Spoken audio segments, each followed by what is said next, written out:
Hello and welcome to another Top 10.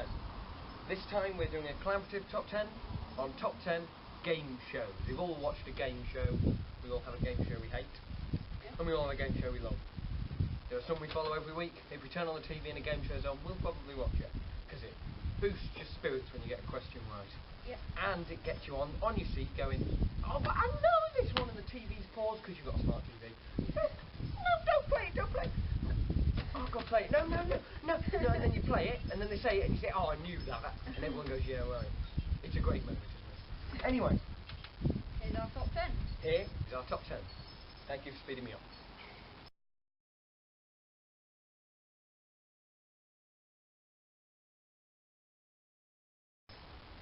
Right, I'll start with number 10 for us and balls on the floor.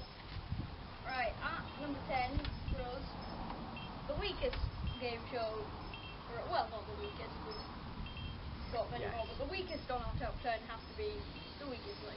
Obviously. The weakest link, with the woman who's had so many facelifts, she's actually 103, but she likes hiding it. You know why emojis were invented? So that Robinson could show what she's feeling. But a great game show, isn't it? Yeah. My favourite thing, however, about The Weakest Link, I have to say, is when my family did The Weakest Link. My family wasn't on my top 10 list, or Will's top 10 list on game shows, but you should definitely watch it. Find that one episode, type it into YouTube to see if it's there, probably is. If not, just find it. My family, Weakest Link, such a funny episode, brilliant. On to number 9. Yep.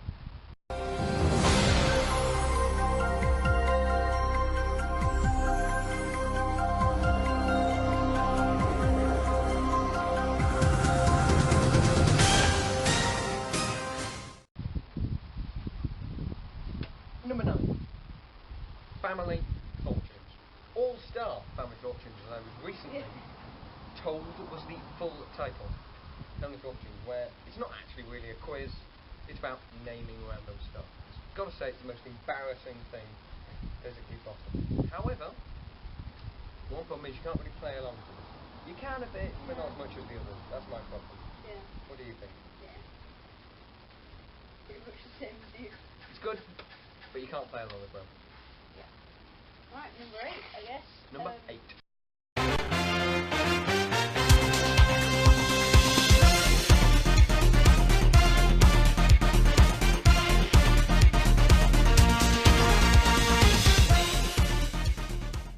Our number 8 is a question of sport, Yes. Question of sport. which is sporty quiz show.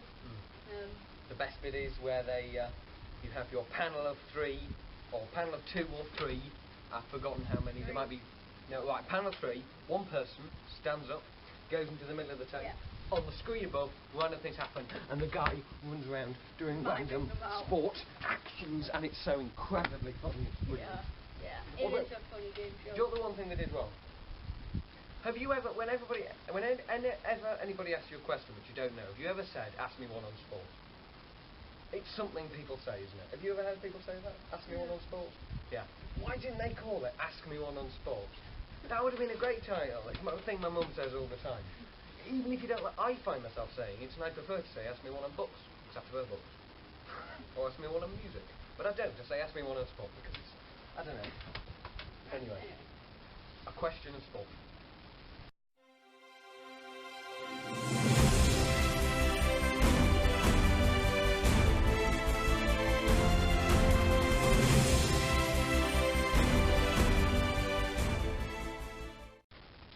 So, next one. Number 7, Eggheads.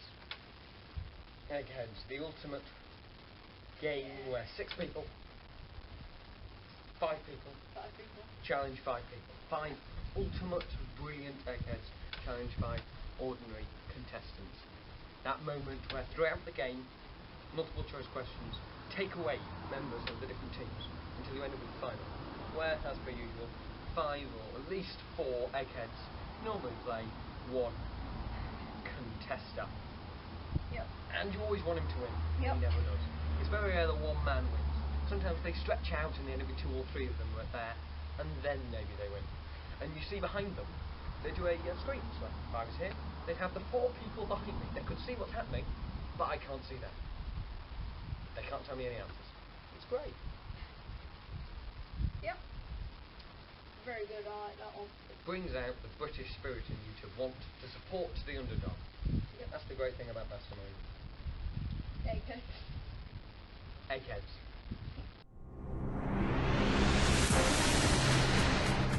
These people are amongst the greatest quiz players in Britain. Together they make up the Eggheads, arguably the most formidable quiz team in the country. Number 6 happens to be Mastermind. Coincidence that, isn't it? Yeah, Mastermind. Probably all seen it. Yeah, that one. John Humphreys, the legend. Yeah. Not too much to say, really. No. Just play along, shout out the answers. Describe it.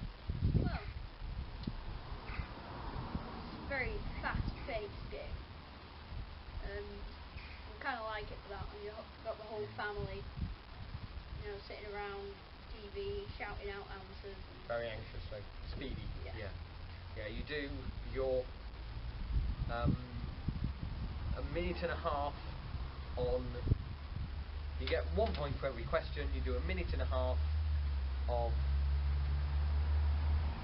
on your chosen subject, and then 2 minutes on general knowledge.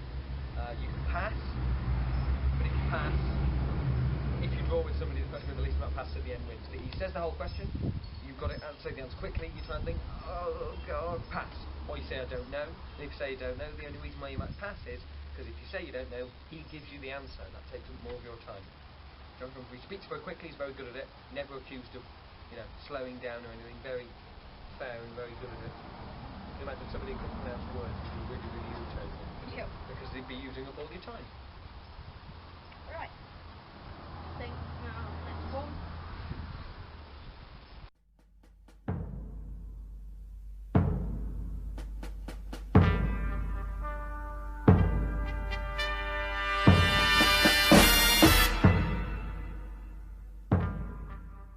Who wants to be a billionaire? No, that'll come out soon when £1 million is a millionaire. Who wants to be a millionaire?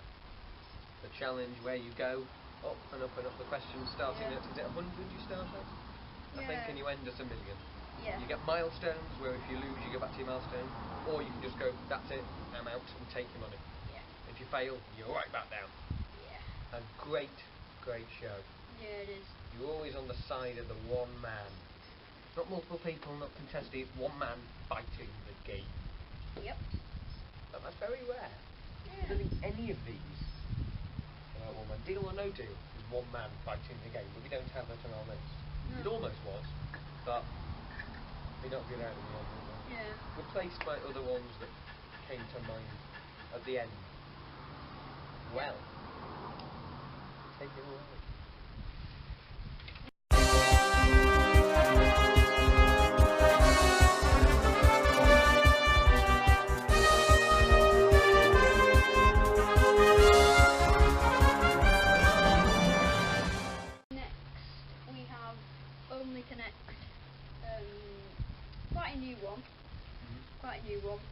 You're probably best explaining this one. Yes, yeah. I watch it every week. Will's only watched a few episodes. Yeah. I watch it every week with my dad, so you can explain. The next one. Yeah. That's a good idea, actually, yes. Only Connect, a great show in my opinion. Much higher on my list than it was on Will's. It comes on after University Challenge, and what to say about it? It's random. It is a very, very weird game. The best bit is you've got the connecting wall, in which you have a 4x4 wall, 16 in total, 16 slabs with different words on them, and you've got to find 4 chains out of those 16. Only there were 5 of every topic, so like there might be. Last time I think there were 5 cakes on there. There was Eccles, Victoria. Anyway, there were 5 cakes. Only one of them was also a park, and there were 5 parks. And one of the parks was also something else. So there were 4 groups of 4, but there were 5 of each. But there's only one way to solve it. 4 groups of 4. So you often get they've worked out 5, so they have to go miss out that one, They say that one, and you're clicking on your screen, and it's immense. And you've got a short period of time, you've got to get all 4. And then another bit where they take out all the vowels of certain words, and they give you a topic. They then take out all the vowels, add in random spaces in the wrong places, and you think, and then you have to try and work out what it is. It's a weird show. You're trying to find connections, you're trying to find reasons, the one that comes next in the sequence. It's about making your brain work different now. Where things like Mastermind, you know it or you don't. This is about how your mind works. Alright. I guess I'll move on to the next one.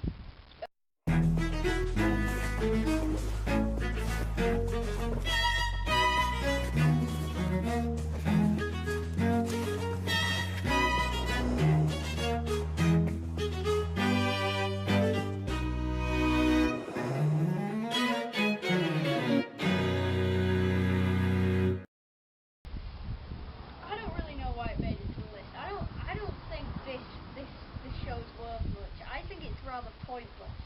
Oh! As it is pointless.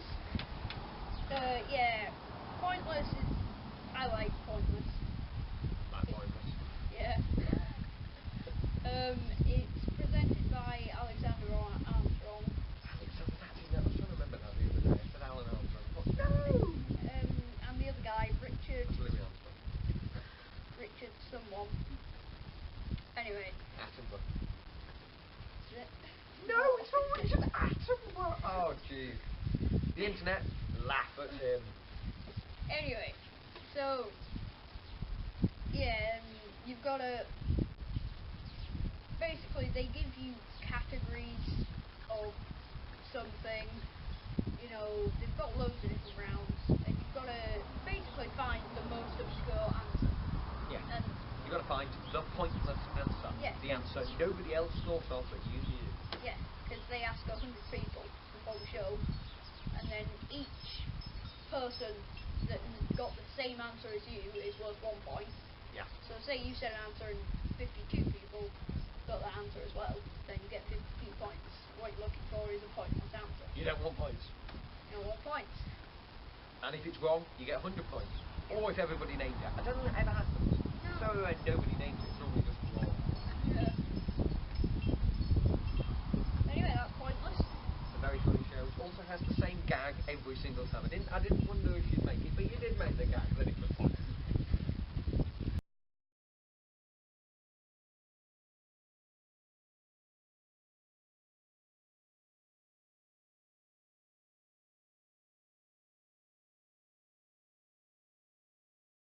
Ah, that felt quite nicely, because again, this is the other show I watch every single week. University Challenge. Number 2. We're now on University Challenge. A great show. It is my top one, but it was beaten due to Wills and by Wolf of our number 1, which I almost said that. University Challenge. Joey Paxman, a great, witty, funny, banterous man. Great man, done all his interviews with the various different politicians, but in the end, in University Challenge, he did his roots. Great man, got 4 teams, highly intelligent university students, battling out starter questions, which are solo effort, buzzing in, and team questions. 3 questions, all connected with a subject. Keep going, you get different amounts of points. You're working with your team, you're working on lose points for interrupting, you've got to trust your confidence, you've got to use it. If you think you're going to know it, you press the buzzer, because you know you've got to have the sound of the buzzer, then they say your name. Then if you realise you didn't know it, you're lost, and then you lose 5 points, and it's just immense. Yeah. It's a great game. I watch it every single week, and I'm getting there. Every week you get a few more questions right. A few. There you have it, a few. And it's gradual.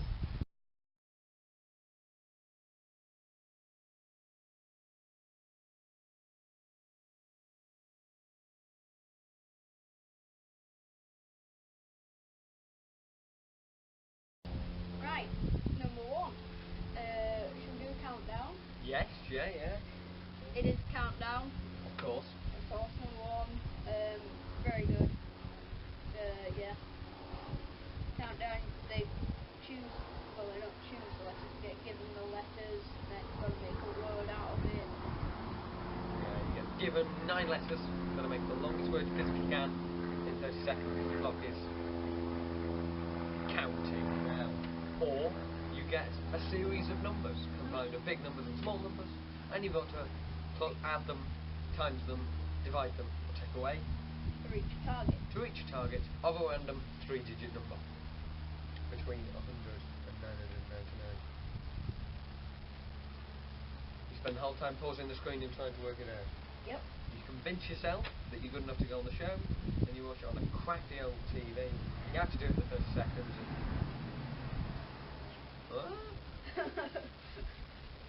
30 seconds. That's not 30 seconds. Yeah. Yes. Very difficult show. Yeah, it You is. can imagine the people being on it are probably very boring Yeah. in real life. Very boring. But they're still very impressive. Yeah, you gotta have some kind of talent. Some kind of talent. Don't know what it is. Yes, well, that is number 1. That is our top 10 game show. Top 10